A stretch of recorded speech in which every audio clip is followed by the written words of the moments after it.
Nako, eto na po mga kababayan, nabulabog na. Matinding utos ng korte. Ayan mga karibin natin, BBM nabulaga. Nataranta sa matinding utos ng Korte Suprema. Nagtatanong po mga kababayan at yan po ang ating alamin sa video ito. Pero bago po natin yan simulan mga kababayan, palike naman po at pasubscribe. Maraming salamat po at eto nga mga karibin natin, bago po natin i-play yung video. Eto, pasadahan po muna natin itong mga nagte-trending na mga balita dito po sa social media. At etong sabi po dito ni former Senator Nikki Cositing mga kaubayan. Anib, Teka lang. Oh, itong mga bagay na ito, sabi niya po dito, korupsyon sa loob ng gobyerno ang tunay na national security threat ng bansa. Ayon po sa dating senador na si Nikki Cositing. Ito mga kaubayan, pakinggan po natin to. yan para sa akin ang national security threat. Hindi galing sa labas. Ang mga panganib, nanganganib ang ating hinaharap, hindi po galing sa labas. Correct. Dito mismo sa loob nanggagaling. Yung flood control issue ay isang napakaliit na bagay lang sa DPWH. Naku. Hindi pa kasali dyan yung ibang departamento. Kaya ito napakalaking kawalan sa ating bansa, no? Pero kung tutuusin, maliit lang 'yan. Hindi pa kasama diyan yung Department of Education, Department Yes, of Health, tip of Department the of iceberg Transportation, lang yan, Communication, Customs, BIR. Lista mo pa lahat 'yan. Hindi pa kasali 'yan. Kaya importante sa atin itong flood control issue, matukuyan sino ang pinuno nito, Correct. anong punot dulo nito, at wag na natin isipin kung sinong dapat masalbar, sinong wag palangalan, di ba? Tama naman mga kababayan, no? Yung nasa loob mismo ng ating gobyerno yung tunay na national security threat mga kababayan. Kasi kung uubusin po nila, no? Uubusin nila yung kaban ng bayan, paano na lang ang taong bayan? Di ba? Ito pong naging komento ng ating mga kababayan patungkol dyan. Sabi po dito ni Jerome, Geron, pati NPA parang nakatanggap din kasi ang tahimik nila, correct, no? Sa panahon ni former President Duterte, ang iingay nila sa bagay, sila ang pinupunteriya no? Ngayon halos magkasabwat na yata sila. Sabi po ni Journey, wala na sira na tiwala ng mga tao, dapat mapatalsik na ang mga bangag sa pera, buwaya ba? Ay eto, anong picture ito? Picture ni ni Matibag. At saka nung asawa niya. Sabi pa po dito ni Jonathan, mga leader ng bansa, Mapa Duterte man o Marcos na grupo, korupsyon ang hatid, no? Pero sa Duterte mga kabayan, no, at least nalimitahan po yung mga pagnanakaw ng mga hinayupak na mga politiko dahil may takot po sila mga kababayan. Anyway, ano po ang masasabi niyo dyan? Just comment down below mga kababayan. At eto, pasadahan din po natin to. Speaking of leader, no, etong si President Bongbong Marcos Jr., etong balita mga kababayan, patungkol naman po ito kay President Bongbong Marcos Jr. Ayan, no. Sabi po dito mga kababayan sa Manila Bulletin Business, ayan, no.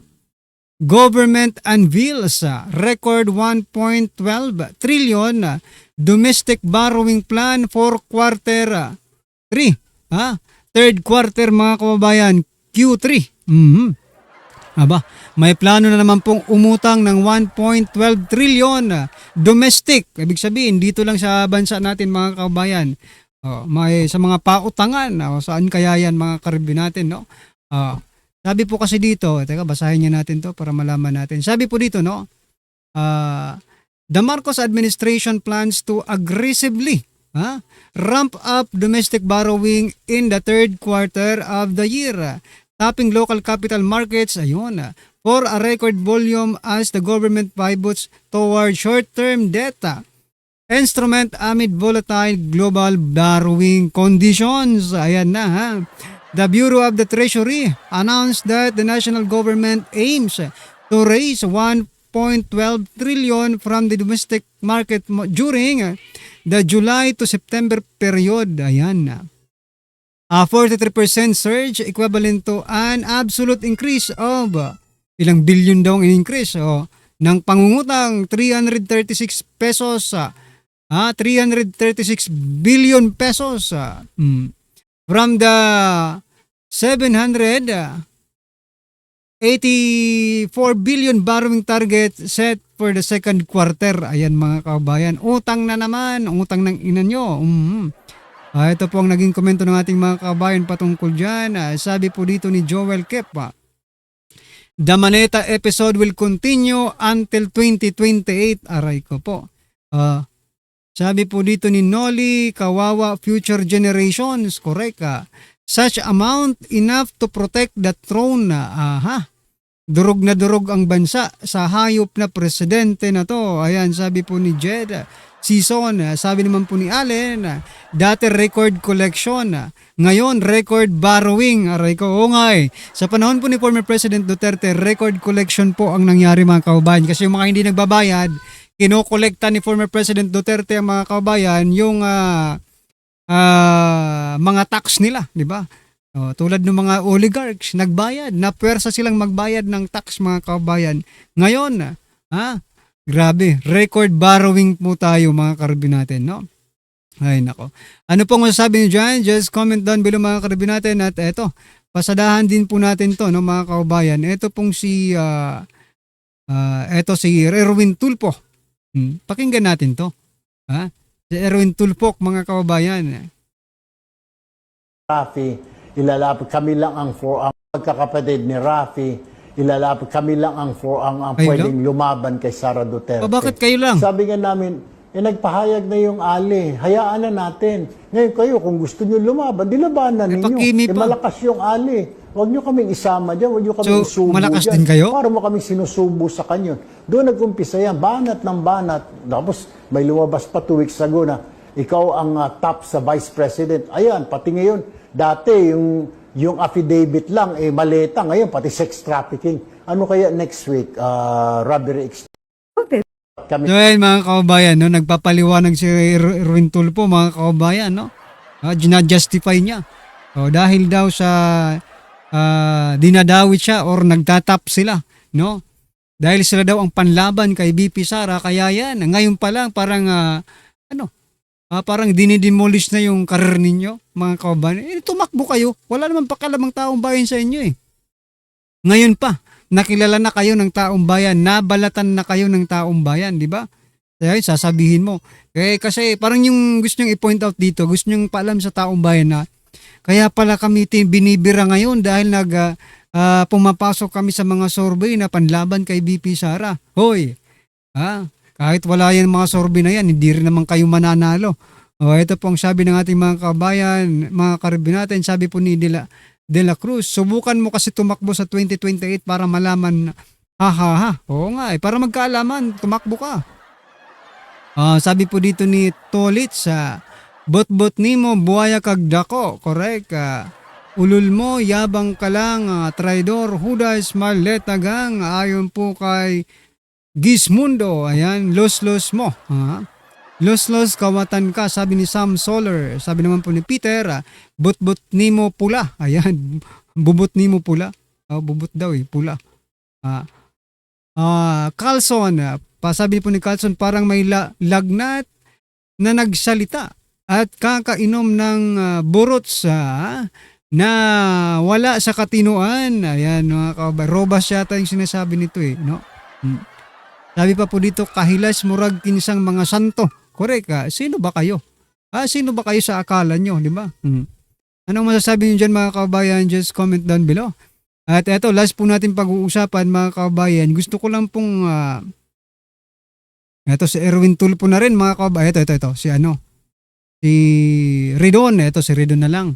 Pasadahan po natin tong si Redon. Sabi po dito ni Redon. No? Last na po ito mga kababayan. Ito, play na po natin yung video. Okay? Sabi po dito, artikulo ukol sa grave threats at sedition laban kay BP Sara, inunang isa lang dahil sa madaling patunayan. Ibig sabihin pala yung iba mga kababayan, hirap silang patunayan. Yung mga akusasyon ni Trillanes, hirap silang patunayan. Ibig sabihin mga kababayan, dito pa lang sa statement na ito, alams na. Di ba? Alams na natin na talagang walang kwenta yung impeachment na yan. Bakit sasabihin? Alam nyo, dapat sinasabi nyo sa taong bayan na talagang malaki ang matibay ang ebidensya dahil, di ba, hindi yung madaling patunayan yung isa lang yung pinupunto nyo. yung grave threats lang. Madaling lulusutan yan ng mga abogado ni BP Sara. Ay nako, pustahan pa tayo mga kababayan. Wala tayong makikita dito sa ano na ito, sa impeachment. Ako nga, gustong-gusto ko nang makita kung ano magiging resulta nito eh. No? Pinatatagal pa nila, nag-request pa sila ng 60 days mga kababayan. Wag yun ang patagalin, Diyos ko po. Sabi nga po ng depensa, sabi po ng kampo ni BP Sara, 30 days lang, okay na yan. Di ba? Ayan no, klarong-klaro, wala pa silang ebidensya doon sa ibang mga akusasyon kay BP Sara, pero dito daw sa grave threats, madaling patunayan. Subukan ninyo. Ito pong sabi ng ating mga kababayan.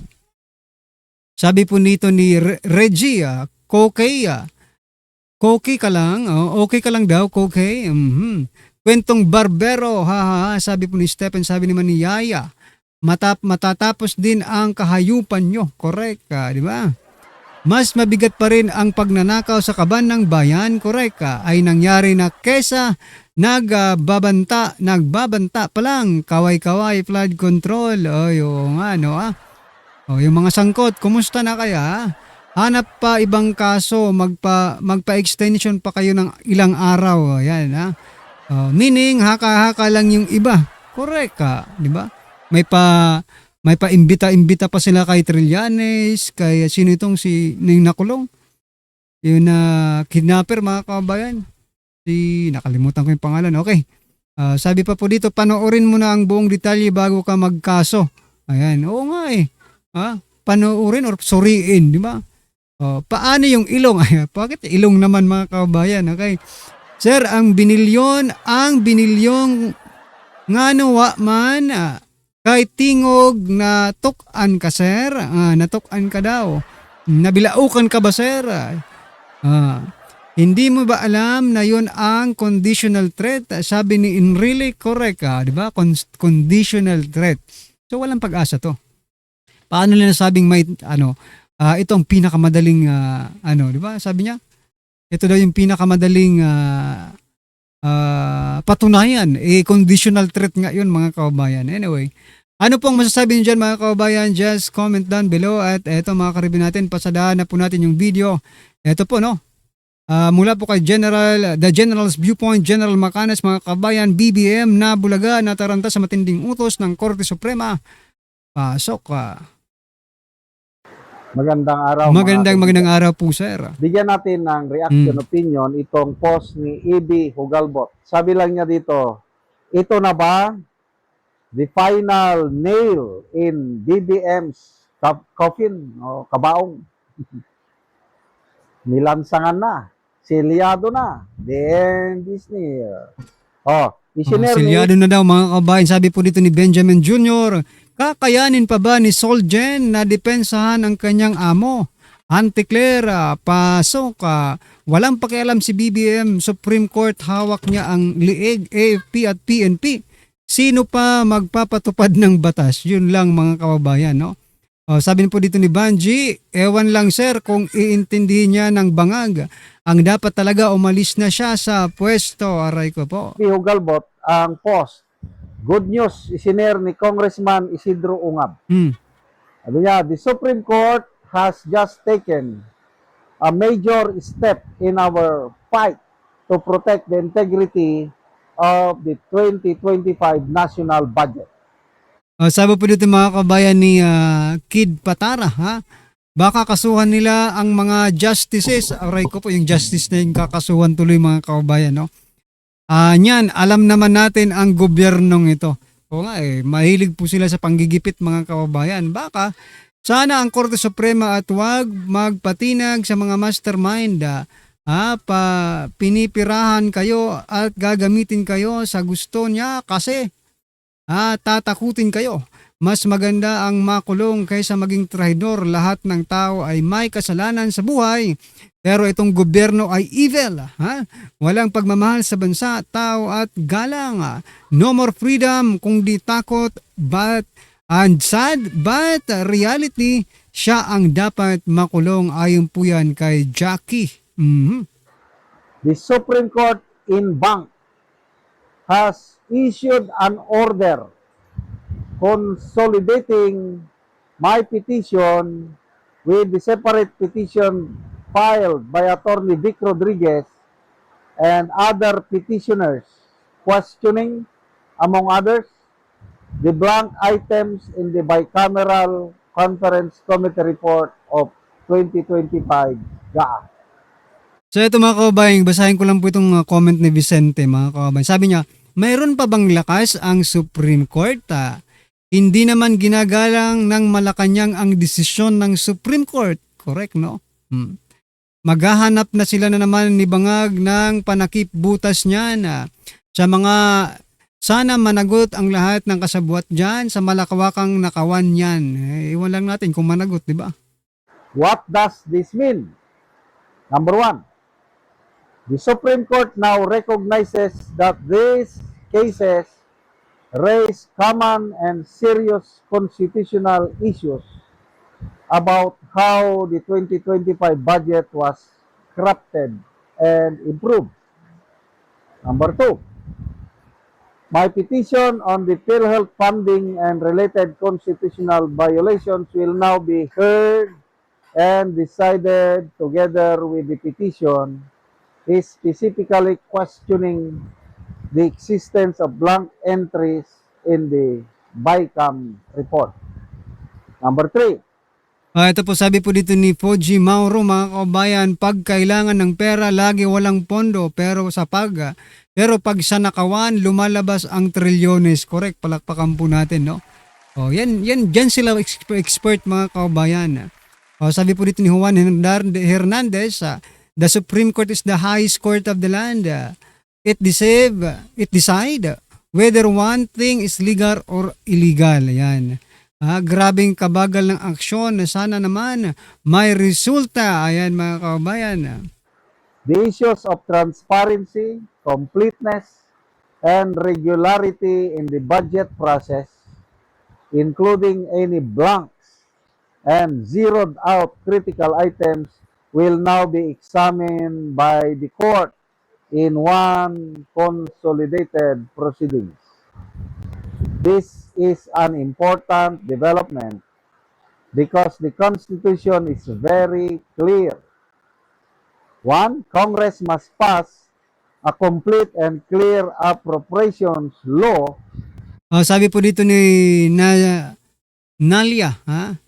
wala din mangyayari dyan, General, drama lang nila yan para mayroon lang masabi sa mamamayan. Ayan mga kababayan, drama lang. Paano kung tumanggap ng maleta ang Supreme Court? Nagtatanong, Ayan po, sabi po ni Joselito, or Juilito, paano daw kung tumanggap ng maleta ang Supreme Court? Di wala na tayong pag-asa mga kababayan. Not a budget riddled with blanks, uncertainties, or post-enactment discretion. Number two, every peso in the GAA must be traceable, authorized, and subject to accountability. So yan mga kababayan, every peso must be subject for accountability mga kababayan. Kaso nga lang dito, hindi lang piso. Trilyon piso na nga. Sabagay, may piso pa rin, di ba? Trilyon piso na nga na nanakaw, wala pa rin magawa. Kaya yung iba, wala na, parang wala nang pinaniniwalaan lahat ng mga ahensya ng gobyerno, no? Lahat ng branches ng gobyerno parang hindi nakapanipaniwala mga kababayan, no? Sabi po dito ni Carlos, kaso nahurot na ang budget. Yun lang ngayon lang pinag-uusapan kasi, di ba? Ubus na kasi. Paano pa yan maibabalik? Ubus na. Pababayaran ba yan sa kanila? Yun yung question dyan mga kababayan. Matagal man na kumilos ang pinagtutuunan ng pansin ng Korte Suprema, no? Ang kaso na inihain ni Kong Attorney Sid Ungab and other complainants laban sa HOR Appropriation Committee and Senate Finance Committee sa maraming mga blanco na bicameral report para sa GAA 2025. Salamat na rin ang desisyon ng Supreme Court maging guide ng mga maghahanda at gumagawa ng government budget para sa 2027 ay dapat ng maging honest and truthful and transparent sa paggawa at paghahanda ng GAA, no? Baka hindi na sila ganahan maghanda, no? Baka hindi na sila ganahan, no? Kasi wala nang mga kickbacks kumbaga, Anyway, ano po ang inyong masasabi dyan mga kababayan? Just comment down below at syempre wag pong kalimutang i-like at pasubscribe na rin po mga kababayan. Maraming salamat po.